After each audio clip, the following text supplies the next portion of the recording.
cannot be certain of a relationship, how it will last, how when it will be, if it will be a lasting relationship or not a lasting relationship, or a lasting and satisfying relationship. I cannot be certain on any relationship at any given stage, but I'm very certain that you can increase the chances of a lasting and satisfying relationship when you adhere to the things that are very, very important. When you adhere to those things, those ingredients, those virtues, those attributes that will enhance a lasting relationship. It's difficult, but it's possible. If you want to have a good relationship, please stick to those things that will spice those things out. You can't be negatively talking about your relationship and you want it to last. You can't. It's not possible. You need to spice it up. You need to spice it up with a lot of things.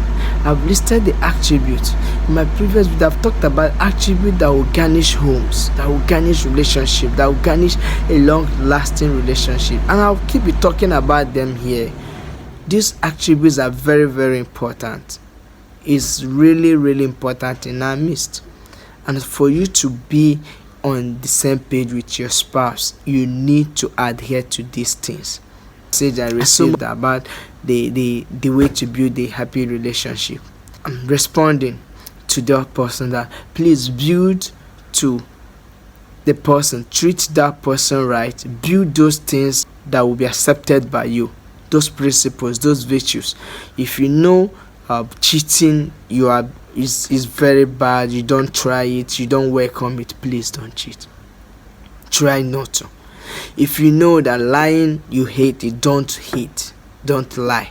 If you know that lying is, if you don't welcome it, don't lie. You know that those negative things you don't like, please don't do them to your spouse. Don't bring those things to your spouse.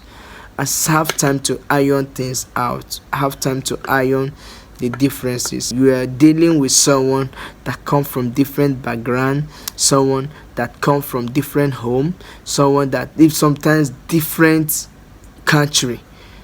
We are not grown, or we didn't start life together with the person. Even siblings even have individual differences. How much more you that you don't even know this person, you just bump into him, you're trying to build a relationship. The way you solidified your love, your relationship is through communication. That's number one. Try to have time to talk. Try to have time to build things. Communication is very, very important, because that's an avenue to review intentions, to review thoughts, hidden thoughts. When you communicate freely, your spouse feel welcomed. When you communicate freely, you pass the message that to him or her that you pay attention, you listen. When you pay attention, when you listen, you respond, you find solution to that challenge. These are steps of communication. But when you are carried away, you've been talking, she's telling you you're thinking another thing, he's telling you you're thinking another thing. This is where communicative gaps comes in. But if you communicate with your heart, your purpose, your desire, and with real intent, you want to learn, you want to see her, you want to feel his burden, you want to feel her burden, you see you have given room for the thoughts to flow. You have given room for understanding to abide. You are giving room to distance misunderstanding, to distant heartbreaking, to distant grudges. Because when you communicate, you bring out those things that will be part of grudge you have in your heart. When you communicate, you pour those things out. And once it's solved amicably, it moves out. You erase in your mind. That's why communication is very, very important. Because the more you communicate, the more you give room for learning and understanding. The more you know the partner you are dealing with. But when you negatively talk down on him, whether in his presence or not, that thing will influence your reasoning. That negative thought will influence your thought. Everything he does will not be good.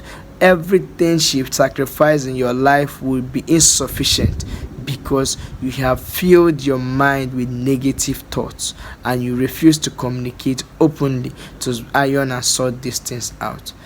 Communication is very, very important in a relationship, and if it's not taken care of, it's difficult, it's unlikely to have a healthy relationship in the absence of communication in a relationship.